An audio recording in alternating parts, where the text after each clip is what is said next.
दोस्तों, ज़्यादा सीधे बनना छोड़ दो क्योंकि सीधे पेड़ जल्दी कट जाते हैं। इस कहानी के माध्यम से आज आपको ऐसी जानकारी देंगे जिनसे आप धोखा खाने से खुद को बचा सकें। दोस्तों, भावनात्मक रूप से कमज़ोर आदमी का लोग हमेशा फ़ायदा उठाते रहते हैं। आपने महसूस किया होगा कि आपके आसपास जो भी इंसान नर्म दिल का है, जो भावनात्मक रूप से करुणावान है, वह अपनी करुणा से दूसरों की सहायता करता रहता है, लेकिन बदले में उसे हमेशा धोखा ही क्यों मिलता है। प्रश्न तो यह उठता है कि क्या एक इंसान को भावनात्मक नहीं होना चाहिए? क्या उसे दूसरों पर भरोसा नहीं करना चाहिए? दूसरों की सहायता नहीं करनी चाहिए? क्या करुणावान नहीं होना चाहिए? और क्या संवेदनशील होना एक गुनाह है, एक गलती है? हमेशा ये देखा जाता है कि जो भी संवेदनशील आदमी दिल का अच्छा होता है और दूसरों की सहायता करता है, दूसरों का ख्याल रखता है, दूसरों से सदैव प्रेम करता है। प्रेम भी तो एक तरह की संवेदना है, वह भी तो एक भावना का रूप है। तो क्या प्रेम करना भी गलत हो जाता है? और यह तो आप सबको पता होगा कि प्रेम तो आध्यात्मिक साधना का एक बहुत महत्वपूर्ण कदम है। तो किस प्रकार एक इंसान समाज में संवेदनशील, करुणावान और दयालु यानी कि एक अच्छा आदमी बनकर रह सकता है, ताकि लोग उसका फायदा भी ना उठा पाए और वे अपने मन की अच्छाई, अपने मन की कोमलता, करुणा सब कुछ एक जैसी रख सके। साथियों, एक बार एक युवक जंगल में पेड़ों के तने पर बहुत जोर जोर से मुक्के मार रहा था। उन मुक्कों को मारकर वह अपने मन का गुस्सा, अपना अहंकार निकाल रहा था। शायद उसे किसी ने धोखा दिया था, जिस कारण वह बहुत दुखी था। उसे कहीं भी शांति नहीं मिल रही थी। वह लगातार उस पेड़ के ऊपर मुक्के मारे जा रहा था, जिससे उसकी उंगलियों से रक्त भी बह रहा था। उसी जंगल में एक शीतल पानी का झरना था, पर वहाँ हर रोज एक भिक्षु स्नान के लिए आते थे। आज सुबह जब वह भिक्षु इस रास्ते से स्नान करने के लिए उस जंगल में आए, तो वह उस लड़के को ऐसा करते देख रहे थे और जोर जोर से चीख रहा था, रो रहा था, लगातार पेड़ पर मुक्के मारे जा रहा था। भिक्षु को उस युवक की चिंता भी होने लगी।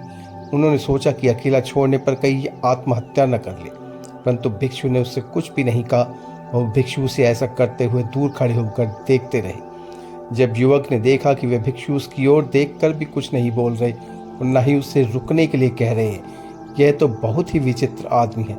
यह सब देखकर युवक बोला, सन्यासी, आप मुझे क्यों देख रहे हैं? आप यहाँ से चले जाइए। भिक्षु ने बड़े शांत स्वर में कहा कि मैं तुम्हें रोक नहीं रहा बालक, जो तुम करना चाहते हो वह करते रहो। मुझे इससे कोई भी हानि नहीं है, कोई भी परेशानी नहीं है। आखिर तुम्हें मुझसे क्या हानि है? यह सृष्टि भी तो तुम्हें देख रही है, ये सब तुम्हें भी देख रहे हैं। जब इनसे तुम्हें कोई हानि, कोई परेशानी नहीं है, तो मुझसे क्यों? क्या परेशानी है? यह सुनते ही युवक जोर जोर से चीख कर बोला, मुझे सबसे परेशानी है। मैं सबसे नफरत करता हूँ। यहाँ पर सब धोखेबाज हैं, गद्दार हैं, कोई किसी का नहीं है। सब मतलबी हैं, ये दुनिया मतलबी है। इस तरह बोलते बोलते वह फूट फूट कर रोने लगा। भिक्षु अब भी उसे देख ही रहे थे, परंतु बोल कुछ भी नहीं रहे थे। युवक और भड़क उठा, बोला, आपके सामने कोई इंसान दुखी है, परेशान है और आप उसे चुप भी नहीं करवाना चाहते। आप कठोर हृदय वाले संत हैं, आप संत हो ही नहीं सकते। ऐसे ही ना जाने क्या क्या ऊट पटांग और जली कटी बातें वो युवक उस भिक्षु को बोलता रहा। कुछ देर बाद युवक की सारी भड़ास निकल चुकी थी। तब भिक्षु ने बड़े ही शांत स्वर में कहा, हे बालक, आज अगर मैं तुम्हें कंधा देता हूँ या आंसू पोंछ देता हूँ, तो इससे भी तुम्हारी समस्या का समाधान या हल नहीं निकलेगा। कुछ देर के लिए तुम्हारा मन बहल जरूर जाएगा, परंतु उसके बाद वही जिंदगी उन्हीं लोगों के पास जाकर तुम्हें अच्छा लगेगा जिन्होंने आज तुम्हें कष्ट दिया है, जिन्हें तुम आज कोस रहे हो, जो तुम्हें आज कंधा देने के लिए भी तुम्हारे पास नहीं है। फिर से तुम उसी जिंदगी में लौट जाओगे। कोई तुम्हें धोखा देगा, कोई तुम्हारा फायदा उठाएगा और तुम अपने मन को, अपने आप को ऐसा ही तकलीफ पहुंचाते रहोगे। तो आंसू पोंछने की बजाय तुम्हें मुझसे कुछ ज्ञान प्राप्त करना चाहिए, जिससे तुम जीवन में कभी भी धोखा ना खा सको, तुम्हारी अच्छाई का कोई भी फायदा ना उठा सके। याद रखना, आंसू पोंछने वाले तो तुम्हें बहुत मिल जाएंगे, कंधा देने वाले तो तुम्हें बहुत मिल जाएंगे, लेकिन सही ज्ञान और समझ देने वाला कोई भी इंसान कभी नहीं मिलेगा। भिक्षु ने उसे बताया कि मैं पास ही के झरने में स्नान करने के लिए जा रहा हूँ। बड़ा ही शीतल जल है। अगर तुम चाहो तो तुम भी मेरे साथ वहाँ चल सकते हो और वहाँ पर जाकर स्नान कर सकते हो। उस शीतल जल में नहाने से तुम्हारा दिमाग, तुम्हारा मन मस्तिष्क शीतलता प्राप्त करेगा, तुम्हारा शरीर कुछ पवित्र हो जाए। यह सुनकर युवक भिक्षु के पीछे पीछे चल पड़ा। जंगल के बीचों बीच रास्ता झरने की तरफ जा रहा था। जंगल में सन्नाटा छाया हुआ था। रास्ते में चलते चलते उस युवक ने उस भिक्षु से कहा कि हे महाराज, आपकी जिंदगी मस्त है, आपको किसी चीज़ की कोई परेशानी नहीं, आपका जीवन मस्त है, आप जीवन मस्ती से बिता रहे हैं। तब भिक्षु ने कहा, इस दुनिया में धोखेबाज मक्कार लोग हैं और सबसे बड़ी बात, अपने मन को अपने ही लोग धोखा देते हैं। जिनसे हम प्रेम करते हैं, जिनको हम अपना मानते हैं, वही छलावा करते हैं। जब उन्हीं से धोखा मिलता है तो तुम्हारे जैसी हालत हो जाती है बालक। युवक बोला, महाराज, यहाँ वही लोग फलते फूलते हैं, वही आनंद से जीते हैं और हमारे जैसे लोगों का भरपूर फ़ायदा उठाकर अपने आप को कुशल मानते हैं। जो दूसरों की सहायता करते हैं, दूसरों को अपना मानते हैं, वे हमेशा जीवन भर दुखी ही रहते हैं। यही जीवन की सत्यता है और यही संसार का नियम है, जिसमें हम रोज़ घुट घुट कर मरना पड़ता है। आपने सही किया, ऐसी ज़िंदगी को त्याग दिया। आप अपने में मस्त हैं, किसी से कोई परेशानी नहीं है, किसी की कोई चिंता नहीं है। मैं भी सोचता हूँ कि मैं भी संन्यास ले लूँ।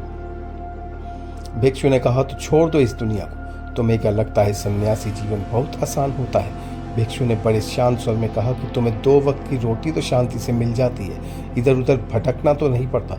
हमें तो कभी कभी वह भी नसीब नहीं होती।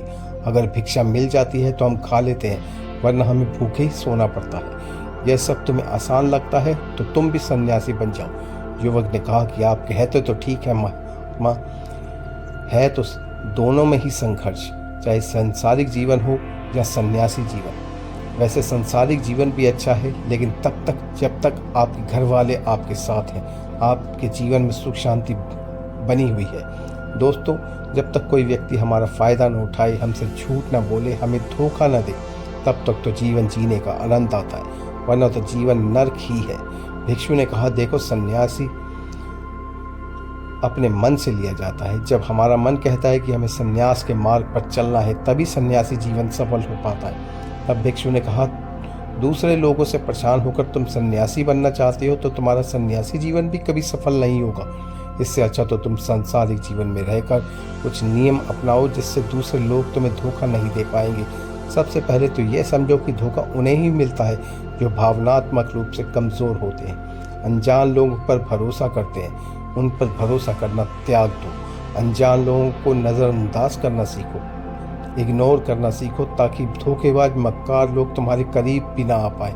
और सबसे आखिरी सीख, सबसे अधिक महत्वपूर्ण है, सब कुछ होने के बाद भी तुम्हें धोखे ज़रूर मिलेंगे, मिल सकते हैं, लेकिन तुम अगर अपनी आँख और कान, अपना दिमाग खोल कर रखते हो और अगर ध्यान करोगे तो तुम्हें इंसान की आंखें देखते ही समझ में आ जाएगा कि उसे तुमसे क्या चाहिए। तुम उसकी इच्छा और उसका स्वभाव उसकी आंखों में ही पढ़ सकते हो, और लोगों की आंखों में, उनकी वाणी में, उनके स्वभाव में तुमसे आभास हो जाएगा कि अब इस पर विश्वास किया जाए कि नहीं। जब किसी पर विश्वास करो तो ऐसे ही किसी पर विश्वास मत कर लेना। ये अपनी पूरी संतुष्टि करना, इसके बाद तुम जीवन में कभी भी धोखा नहीं खाओगे और तुम्हें कभी भी धोखे के कारण पछताना नहीं पड़ेगा।